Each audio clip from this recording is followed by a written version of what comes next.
بسم اللہ الرحمن الرحیم۔ ملتان ماں بجنت اعلیٰ برابر است، آہستہ پا بنے کہ ملک سجدہ بھی کند۔ الحمدللہ سرزمین مدینۃ الاولیاء ملتان، جو کہ اولیاء اللہ کا مرکز و محور ہے، یہاں پر خاندان سہروردیہ کی بنیاد حضرت شیخ بہاؤالدین زکریا ملتانی رحمۃ اللہ علیہ نے ڈالی۔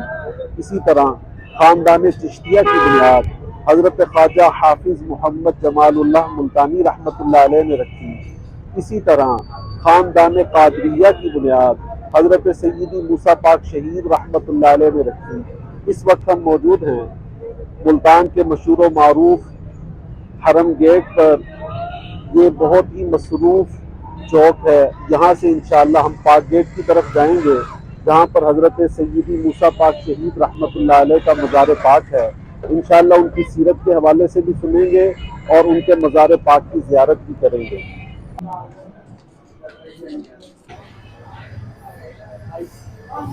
یہ وہ دروازہ ہے جو قدیم راستہ ہے حضرت موسیٰ پاک شہید رحمۃ اللہ علیہ کے دربار عالیہ کی طرف جانے کے لیے۔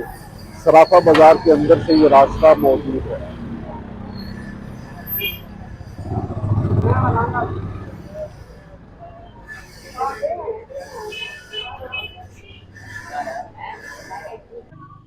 بسم اللہ الرحمن الرحیم۔ آپ دیکھ سکتے ہیں میرے پیچھے حضرت سیدی موسیٰ پاک شہید رحمۃ اللہ علیہ کا روضہ پر انوار جگمگا رہا ہے۔ یہ سبز گنبد آپ کے روضہ پر انوار کا ہے، اور اس کے ساتھ ہی سفید گنبد جو آپ کو نظر آ رہے ہیں یہ آپ کی مبارک مسجد کے گنبد ہیں۔ ابھی انشاءاللہ ہم اندر حاضری کے لیے جا رہے ہیں اور آپ کی سیرت کا بیان بھی اندر جا کر کرتے ہیں۔ بسم اللہ الرحمن الرحیم۔ ابھی انشاءاللہ ہم اندر دربار عالیہ کی حاضری کے لیے جا رہے ہیں۔ میرے پیچھے آپ دیکھ سکتے ہیں حضرت کا مبارک خانقاہ۔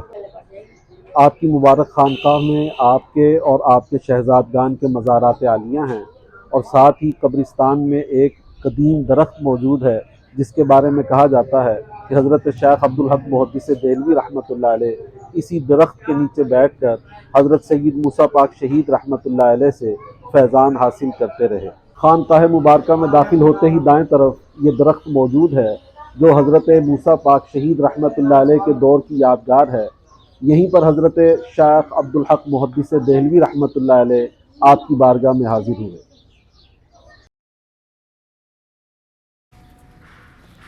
تیری نسل پاک میں ہے بچہ بچہ نور کا، تیری نسل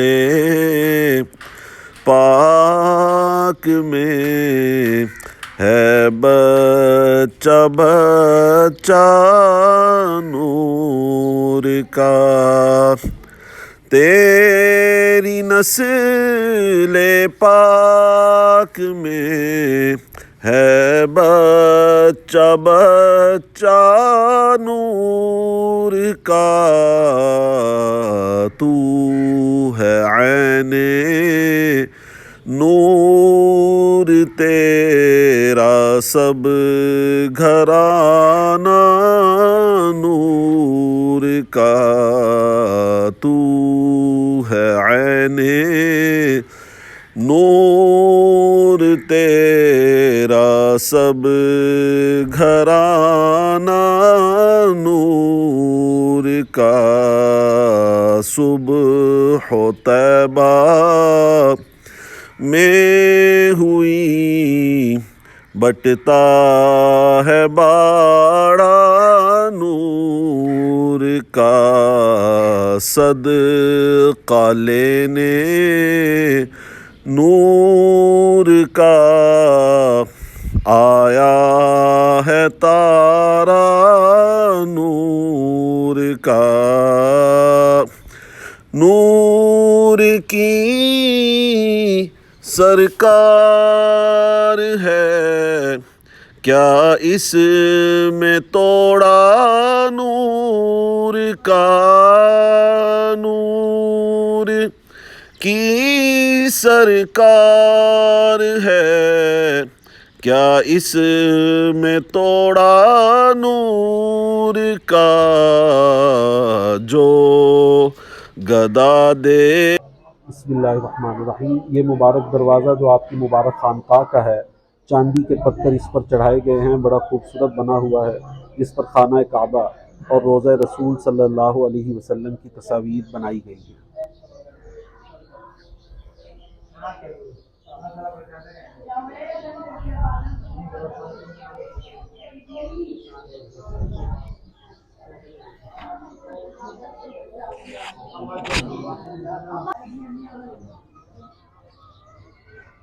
یہ مبارک مسجد ہے جو حضرت سیدی موسیٰ پاک شہید رحمۃ اللہ علیہ کے دربار عالیہ کے احاطے میں موجود ہے.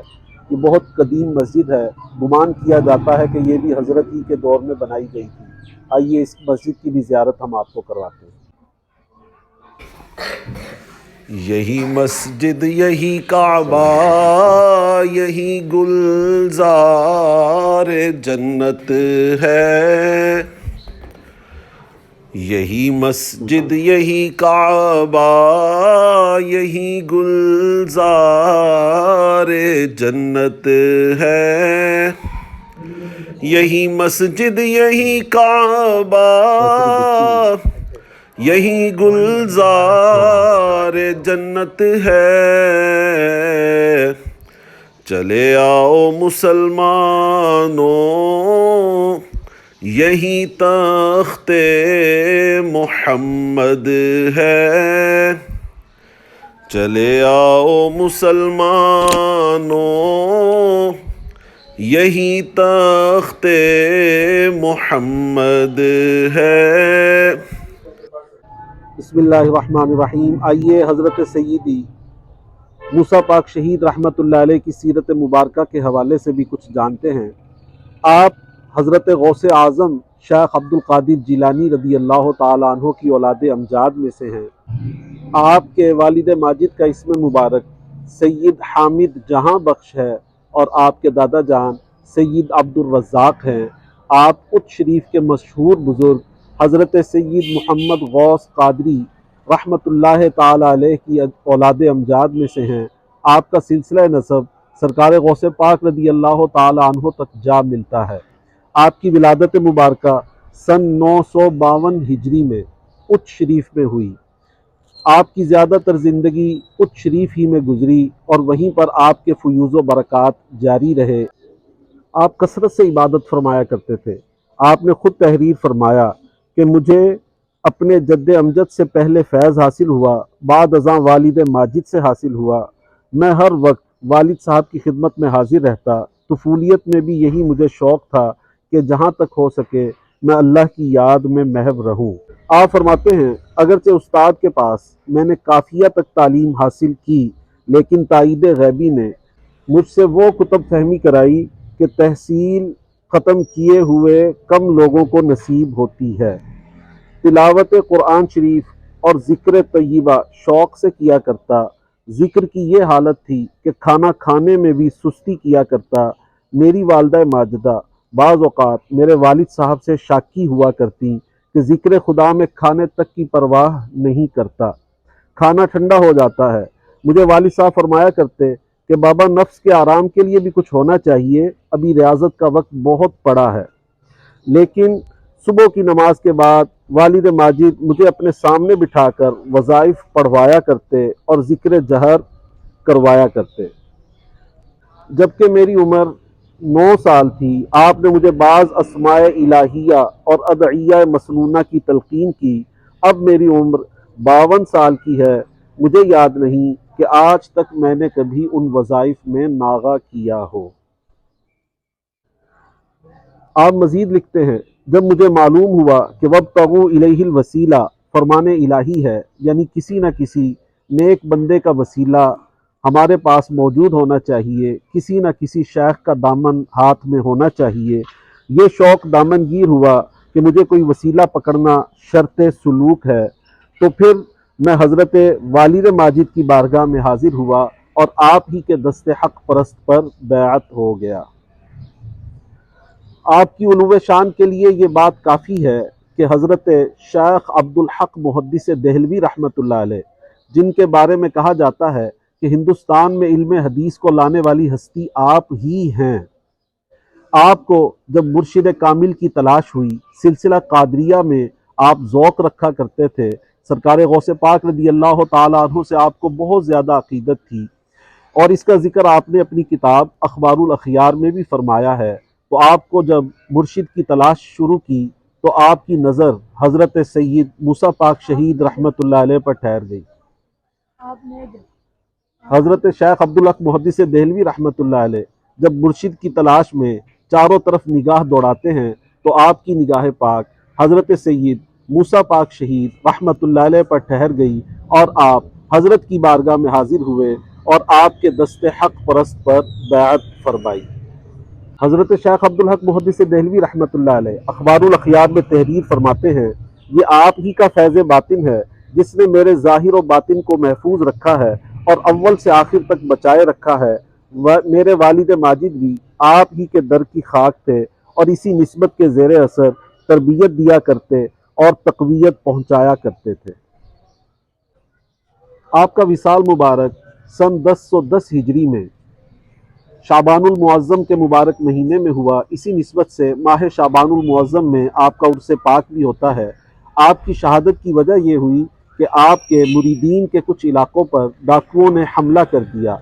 آپ ان کی سرکوبی کے لیے ہاتھی پر سوار ہو کر تشریف لے گئے۔ ایک ڈاکو نے آپ پر تیر مارا جو آپ کے مبارک پہلو میں لگا، جس کی وجہ سے آپ شہید ہو گئے۔ ابتداً آپ کو اچ شریف ہی میں دفن کیا گیا، اور وہاں سے کم و بیش 15 سال کے بعد آپ کے جنازہ مبارکہ کو ملتان لایا گیا، جہاں پر آپ کے صاحبزادے تشریف فرما تھے، اور اسی خانقاہ میں دفن کیا گیا۔ 15 سال کے بعد جبکہ آپ کا جنازہ مبارکہ نکالا گیا، جس میں اطہر میں کوئی تغیر نہیں آیا تھا، جس کو دیکھ کر ساری دنیا حیران رہ گئی۔ اللہ تعالیٰ کی ان پر رحمت ہو اور ان کے صدقے ہماری مغفرت ہو، آمین آمین آمین، بجاہ النبی الامین صلی اللہ علیہ وسلم۔